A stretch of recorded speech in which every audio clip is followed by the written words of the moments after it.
What's up, everyone? Welcome back to another episode of the Heel Hookers podcast, episode 206. Me and Ginger are back for the last time of just us two. Kate will be back next episode. Let's go. But today, it's just us to preview an absolutely incredible fight night card from Shanghai, China for the UFC. Right, Ginger? It's actually not bad.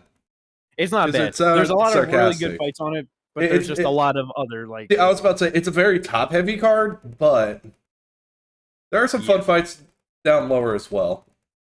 You know what I mean? Very true. But yeah, those first, the last three fights are definitely, like, the big fights on the card. Oh, yeah, big fights, and we got big boys, especially in the main event, 205-pound athletes going at it. Brazilian Johnny Walker taking on the Chinese Mingyang Zhang. Big step up for Mingyang Zhang, getting his first main event, big opportunity against a consistent top 10, top 15 contender in Johnny Walker. Obviously, I feel like it feels like the sentiment of this fight from the fan base is the UFC are just setting up Johnny Walker for another nasty knockout. Mingyang Zhang gets it done. You know what I mean? Looks incredible and just gets to move up. Johnny Walker, 4 inches taller, I think a 6-inch reach advantage? 7. Damn, yeah, 7.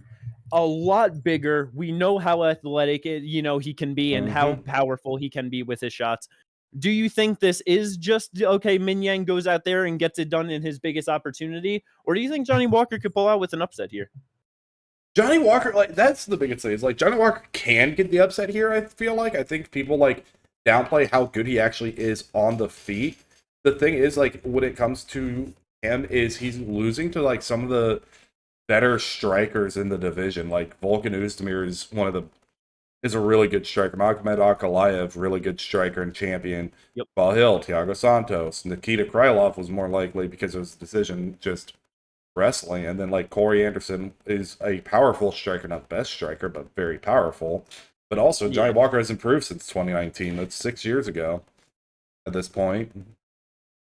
And I feel like he's going to be able to surprise people if he does get the win, because he is very good. He can stay on the outside and find shots to put Mingyang Zhang on the back foot and just keep him at bay. I think that's going to be the biggest thing is, can Mingyang be forward pressure enough and be able to get into his range and be able to land the shots to finish Walker? Because, if he does get in range, he has the ability and has the power to be able to do it. Oh, yeah. 100%. It's a crazy amount of first-round knockouts in a row that he's on. And Johnny has, like you said, just been knocked out a bunch of times before. So, it would not be surprising if he just gets in range, lands that shot. You know what I mean? He's going to put Johnny down. But, yeah, it is interesting of just who is going to be able to land that shot first. Because with Johnny, he's very athletic. He has big power. But I feel like his biggest problem is he gets in his own head.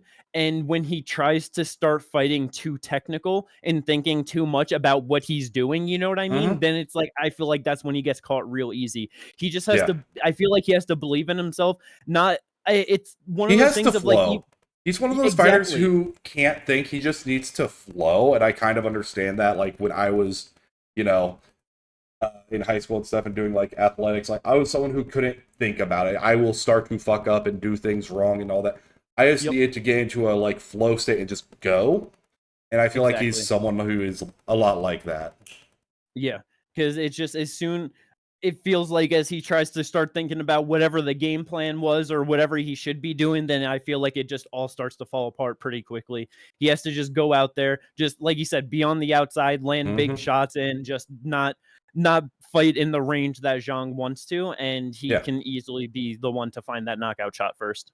And the thing is, Mingyang Zhang has been knocked out before. He's been knocked out twice in the first round, once in the second round, and that's something that Johnny Walker has the power and ability to be able to do. Also, we need to not forget, Johnny Walker, even though he's not great, he can, do other things. If he wants to, he doesn't get a lot. He's gotten 3 submissions before. If he is able to hurt him and get him to the ground, he could also just sub him. That seems doubtful. I mean, has he even subbed anyone in the UFC? Not in the UFC yet. It's been on one submission win in the UFC. Who was it? Heel hook. Oh no, that's a hook kick. I was like, when?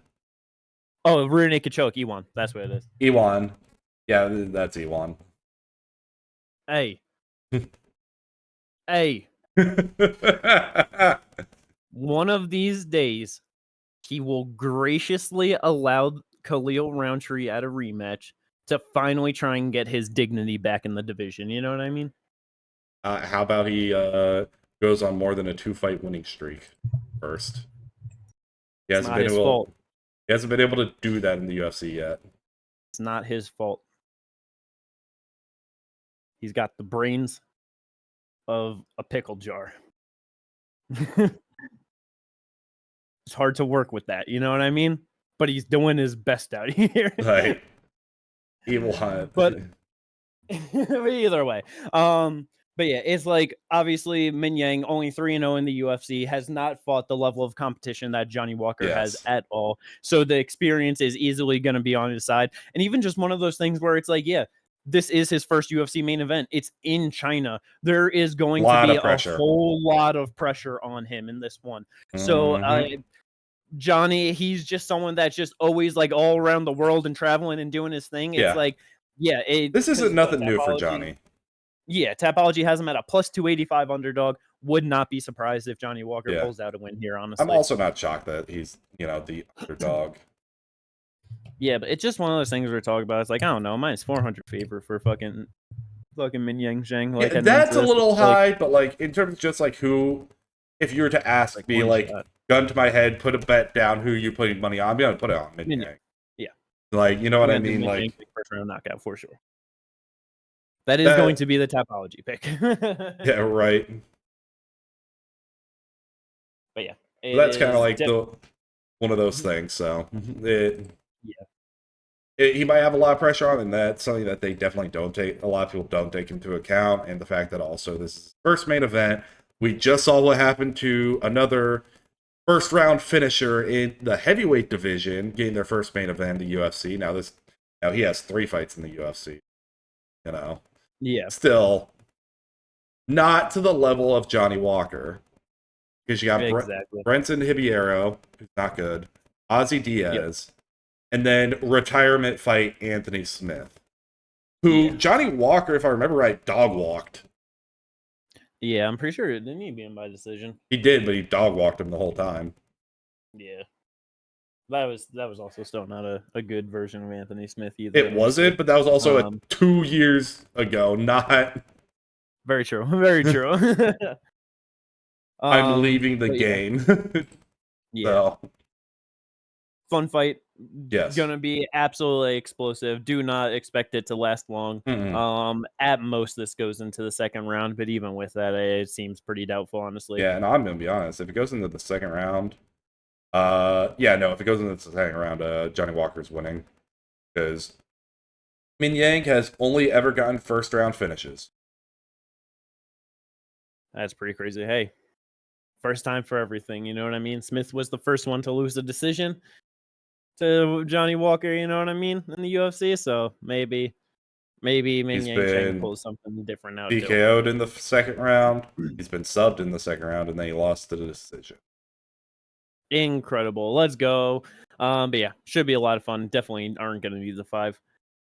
Co-main event. Honestly, a much more interesting fight to have 5 rounds underneath. Brian Oretega is back, taking on former bantamweight champion Aljamain Sterling.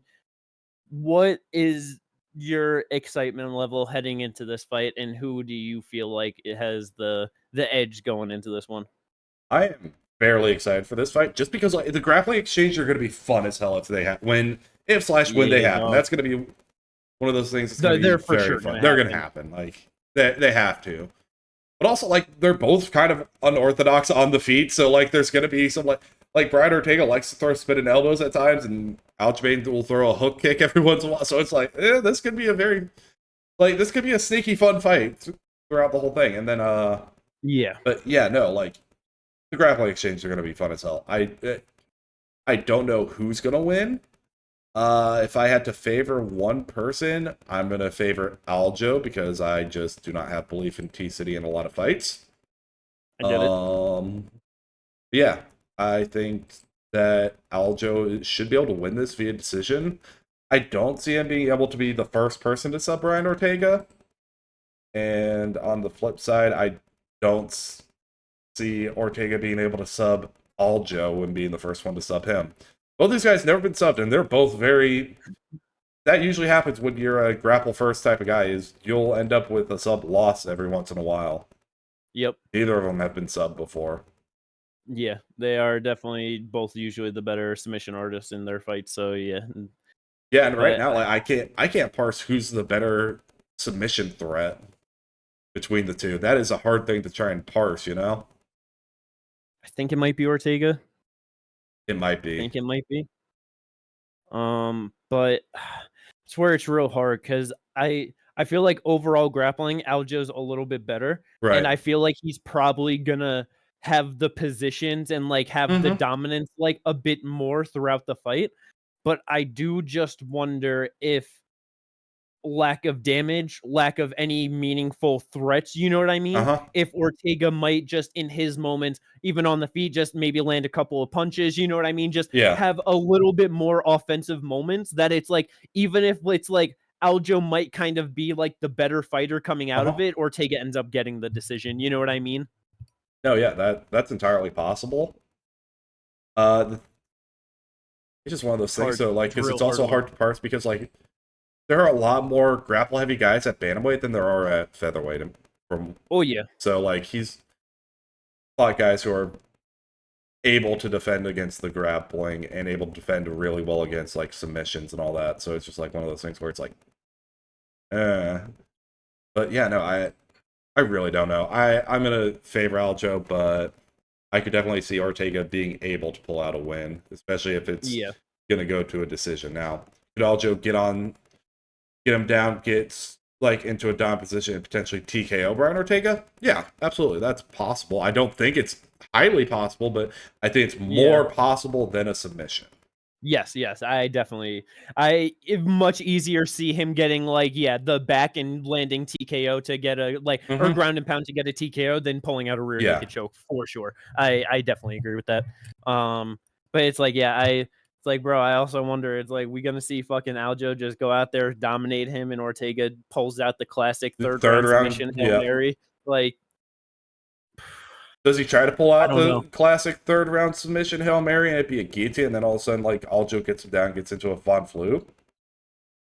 That's very possible as well. I mean, I don't think Ortega gets subbed with that though. Like that's Neither do I, but, like, yeah. he tries to pull it out, he gets into that position, then has to release it, and then all of a sudden now you have Aljo on top of you again. Yeah. That's the other thing. If he doesn't get that choke, like, if it's going to be, like, something like a front choke or something that he has to, like, pull, or something, like, from the front that he has to pull guard for, that's just not a good position to be in. I don't think that's a submission he wants to be able to go to, and his name is T City for Triangle City because he likes to go for triangles. Yeah. No, yeah, for sure. I just can't wait to see how the grappling scenarios play out though. It's gonna be so much fun, especially with just like the grappling exchanges between Aljo and Movzar. Like that shit was Yes. incredible. So let's see how a different grappling style in Ortega matches up with Aljo. That very interesting. What do you think? Like, you think like best case scenario, like winner here get? I mean, it's obviously just like gonna depend on like just certain fights and everything. But it's like, let's say like Aljo gets it done. You think like best case scenario he fights loser of like Diego Jean Silva type thing?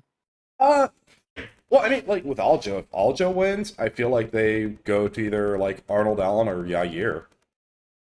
Brian Ortega right now number 4. He beats number 4. Why not give him 3 or 5? They're obviously not gonna give him Movzar again. And then if Brian Ortega wins, they could easily go to the Movzar fight with that one. Like there are a couple guys right there who don't have Brian fights right Ortega now. wins, he's getting a title shot. I mean, potentially. Especially if fucking if someone ends up beating Volk. It's happening. It's happening. You For imagine sure. it gets Laurel Murphy gets his title shot, he wins. Now we have Laurel Murphy versus Brian Ortega.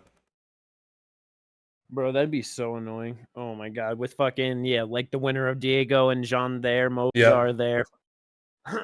Yusuf Yeah, potentially that would, getting a fight in between all that. yep, yeah, that would be horrible. But yeah, it probably either way, winner's definitely gonna fight in the top 5. Like that is Yeah, for sure. they should. Yeah. Let's go. Good fun co-main event at 145 pounds. But Featured speaking of bout. top 5, Oh yeah, heavyweight banger. Let's fucking go. Sergei Pavlovich is back after a very surprising win in his last one, getting it done over Jar Jar. That was not just to pull out the wrestling in that one. You know yeah. what I mean? He got it done, ended the losing streak, but that was not a great Sergei Pavlovich performance. Mhm. Um Waldo Cortes-Acosta, on the other hand, 14-1 in his career, 7-1 in the UFC. On an absolute run right now, 5 wins in a row, 2 finishes in there. How are you feeling about this? Who are you favoring heading into this big old heavyweight matchup? I am favoring Pavlovich right now Are you really? because yes, and I the think I'm favoring Waldo, honestly, but go ahead.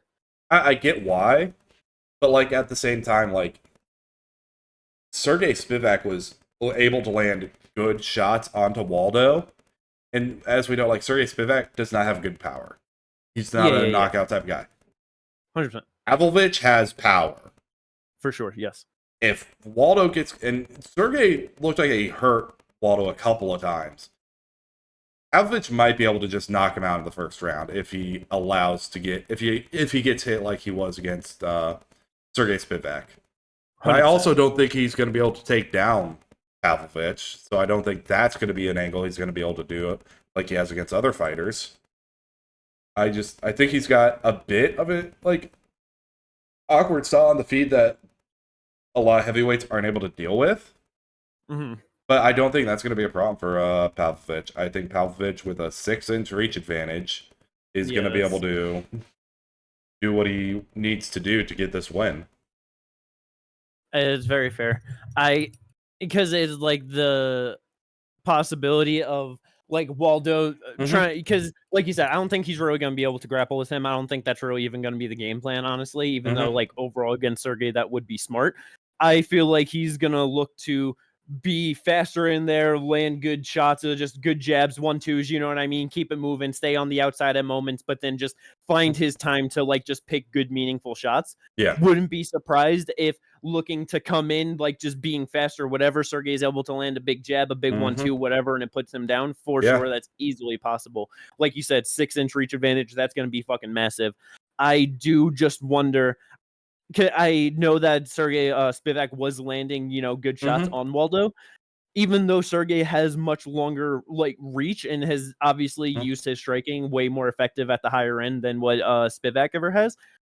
I feel like he's just also a bit slower than Spivak. And so Possible. I wonder if just that speed difference could really help Waldo out in there and letting him stay alive, seeing the shots come in, and to just have like probably slightly boring, but just more technical win and just getting it done by decision over Sergey. You know, I feel like that's the path to victory for Waldo. Other than that, I don't feel like he really has I don't think he's going out there knocking him out. I don't think you know what I mean. Like it's safe. It's fucking just being very smart in there, and that's how he gets it done. The thing is though, like the reason I'm not so sure about that because like yes, well like Spivak was able to land on him. The biggest reason he was able to land on him is he has the same exact reach as Waldo. It's not shorter, it's not longer. They have the same reach. So like they had to be in the same range to be able to land. Waldo has to be even closer to Pavlovich to be able to land what he wants to land. Yes. And it's the same thing. Let's look at Ryan Spann, who has a 1-inch reach advantage, barely any advantage at all. I would have figured he honestly had longer arms than like a good amount longer, honestly. Yeah, I'm not even going to count the Bellas to Spain fight because even though it's the same reach advantage as Sergey, spam takedowns, you win. Not even spam takedowns. He shot 4, landed 3, and had almost 10 minutes of control time. But Rebellis had 0 takedown defense, had no idea how to get up from the bottom, so that's Yeah. completely different. So yeah, Yeah. no, So I feel like he's going to be able to land, and he's going to be able to potentially put Waldo out for, I think, the first time, because I don't think Waldo's lost via. I think he's only lost via decision. Yeah, he's only lost via decision. Yep. Yeah, I wouldn't be surprised at all. That'd be awesome to see for Sergei. Yeah, definitely see if Sergei can get back on a good run and see if he can become that marauder again that he was at the top of the heavyweight division before just getting crushed by Tommy and just going on a nice little slide, but hey, it happens. It was a short slide. I mean, it was to him and then to Volkov. Mm-hmm. Well, just rough fights though. Very. No, yeah, they were. Now the question is, with this fight, does the winner potentially get a title shot? I feel like if it's Waldo, that's highly possible. With Sergei's going to need one more. Yeah, it's definitely possible for Waldo. Who do you think's more likely, him or Gildan? I mean, the thing is, Waldo would have a similar win with Spivak, because they're both coming off Spivak wins right now. Like, if it were to happen right now, I'd give it to Gildan just because he's slightly higher and has fought better competition overall. But if Waldo beats Sergei Pavlovich, that's the best win out of either of them. Yeah. So, and he's on more of a streak. Gildan. True. I mean, Gildan should probably fight Gildan right now is about to fight Volkov, isn't he? When I think about it. True. Pretty sure, yeah. Well, and then if Gildan does beat Volkov, then yeah, I think it should probably be Gildan, but that's that's too many things trying to play out at the same time for me to be like, oh yeah, it should be this guy, then this guy, Yeah. Need multiple things to play out, so. See how Waldo, if he does win, see how he gets it done, see how Gildan performs, see what happens in the heavyweight title, and we'll see how all of that shakes out at the top of the division. But at least we got some movement. We got some possibilities going on. You know what I mean? Yeah. But let's go. Next fight. This is where it kind of starts to fall off a little bit, but this is going to be a real fun fight at 125 pounds. Sumudaerji versus Kevin Bojas. Sumudaerji has 7 losses in his career. 6 of them are by submission. Kevin Bojas, I believe, has 0 submission wins. This is going to be a war. This is going to be a banger. Yeah. And I feel like Sumudaerji pulls out on top. I agree. But no notes. Like, Sumudaerji has just fought better competition. 4-4 versus 1-2 in the UFC. I'd rather go with the guy who's 50-50. I get it. It's like Kevin Bojas can have a lot of activity and has good movement, so I can see where he can give Sumudaerji some problems. But I think that just like the big power, the willingness to just brawl and exchange, it's going to be a bit too much for Bojas, honestly. Also, wait, yeah. So it would have. Like, the question is, do we think Kevin Bojas is as good as Charles Johnson? The answer to that question is no. Yeah. Not at all. Let's go. And then the last fight on the main card, I don't know what is. I don't know, Nurajai versus Kiefer Crosby. I'm not sure. I definitely butchered that name, but dude's making his UFC debut. Big name, and Super Kiefer Saiyan. Crosby is 0-2 in the UFC, so I don't give a single fuck about that fight. Right. 6-inch reach advantage for the debuting fighter. Crazy. Wait, what weight class? Okay, it's 170. I was like, for some reason I was thinking this was like 1-4. I wasn't looking at it, so I wasn't sure what weight class. I saw 6'2". I'm like, wait a minute, what weight class is this? That's really funny. But yeah, dude's 24 years old, so we'll see. Yeah. See how he performs. Hopefully he does well. Like, I like... we've been having a lot of good welterweights coming in recently. Let's just keep piling it on. I'm definitely down for that. Just make that division as incredible as possible. Yeah, exactly. Well, let's go. That is the main card. On the prelims, we do got some fun fights, honestly. Michel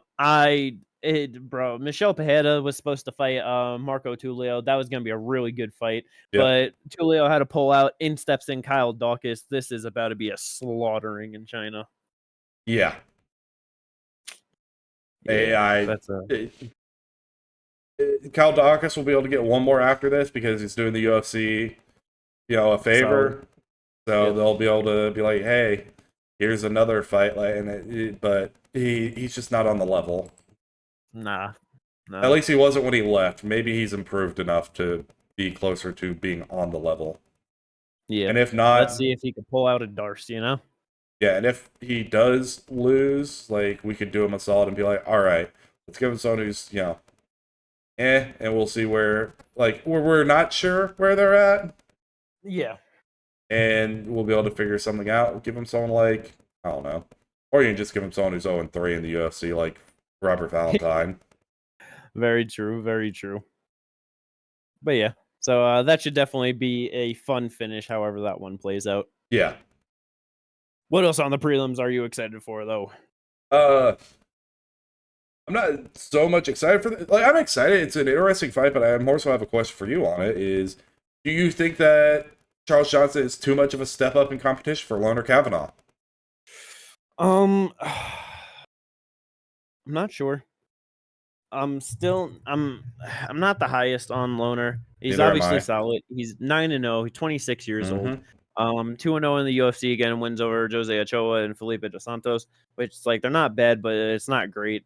I just feel I really do think that fucking Charles Johnson probably just is a bit too active, just landing the cleaner shots Mm-hmm. overall, and probably just ends up with a unanimous decision win, or like could be split, could end up being close, but he pulls Yeah. out a decision win. I feel like honestly, Okay.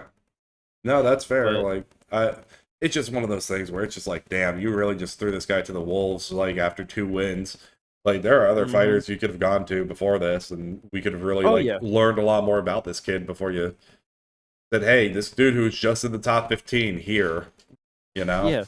It's like yeah, I know Joshua Van's on a run, but dude also got knocked out by Charles Johnson less than a year ago. Still to this point, you Yes. know what I mean? It's like yeah, this could end up being a real rough fight. It's like 9 wins, got 4 knockouts, so it's like obviously has a couple, but not the biggest knockout guy.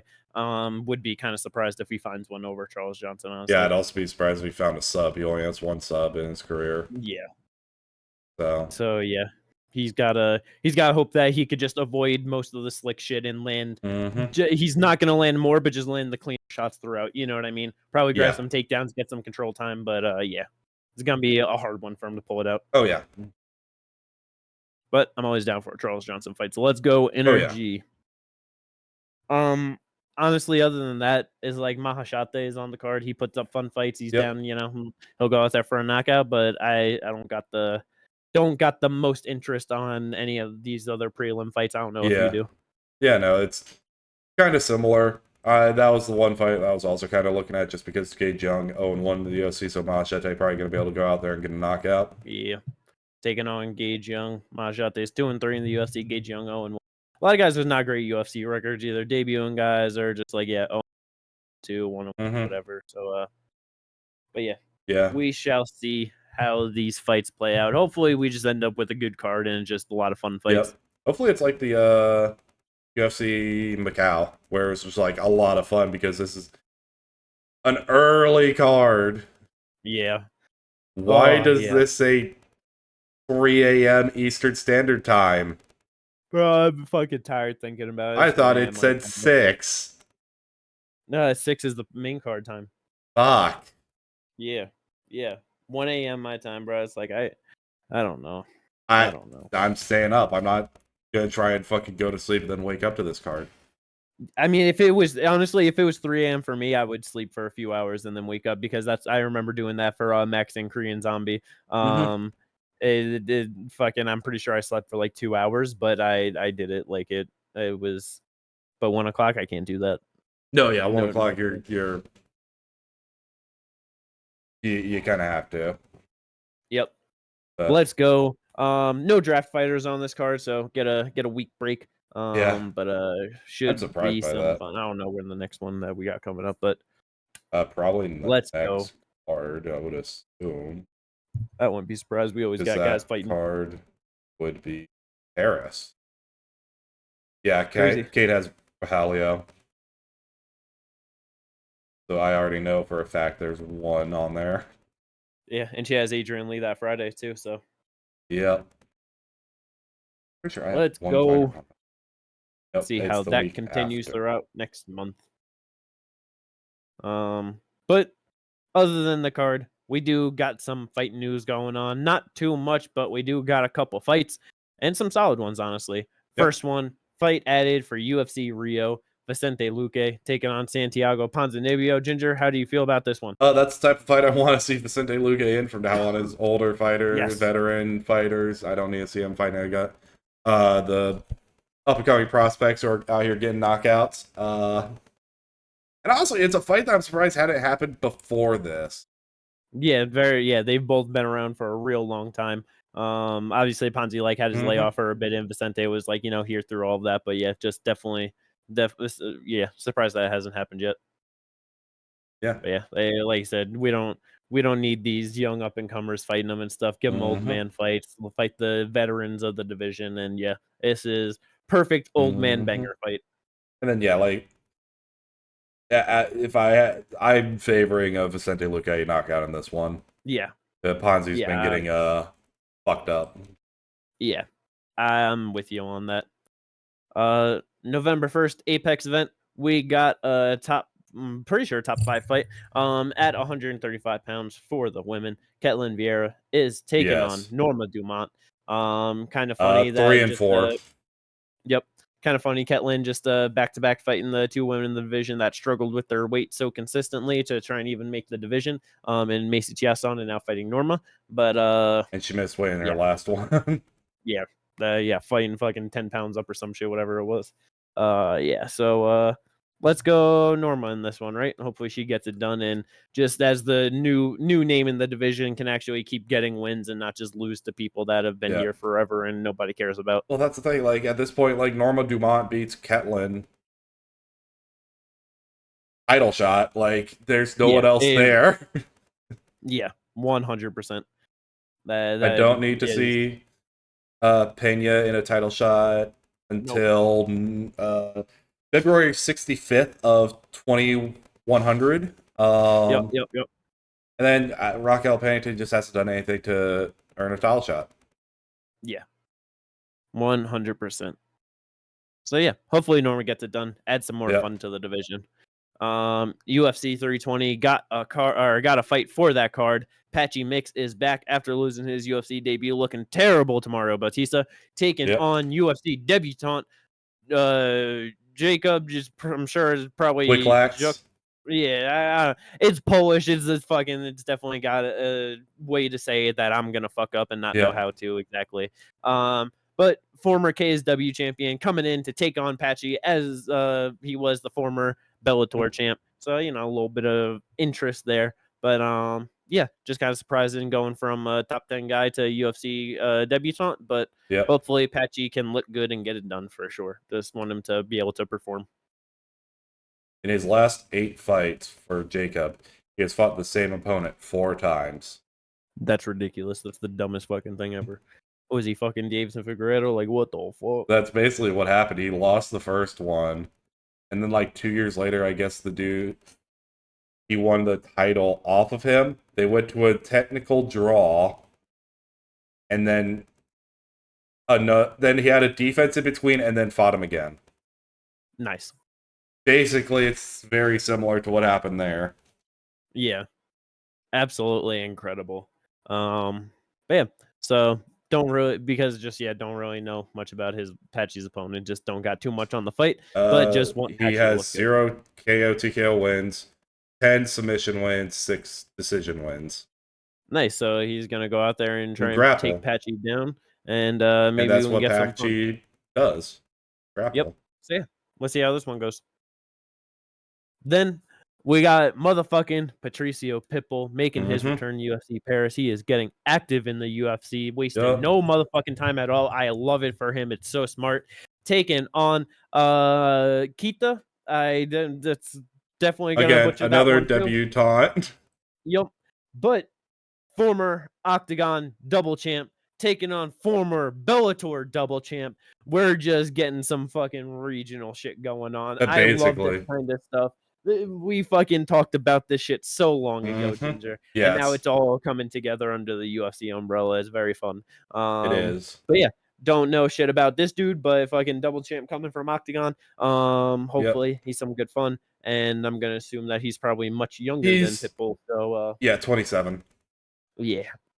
And So technically, he's never been finished. He has one TKO loss, but it was a foot injury.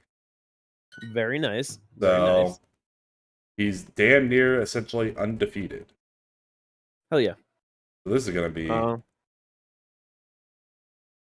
Yeah, interesting. See how he's able to perform UFC debut against just such a proven veteran in Patricio Pitbull. Yeah, super excited. It's like we started in the last one. This motherfucker goes and actually fights. Dude still has some crazy power in his hand to hurt Danny Day like he was. You know what I mean? Just like that. He needs to Motherfucker's a go. monster. Yeah. That's the biggest Just thing. that thing with just getting older and just getting a little bit more gun shy, like just knowing your energy isn't there, reserve and just not wanting to get hit, it's just a lot of factors. Mm-hmm. But let's go. That is all of the fight news for this episode of the podcast. That is all of the things to talk about for this episode. I hope everyone enjoyed it. Don't forget to like and subscribe if you did. We will catch you reviewing this incredible card from China, hopefully. And KT will be back for that one. Let's go. Peace out, everyone. Peace.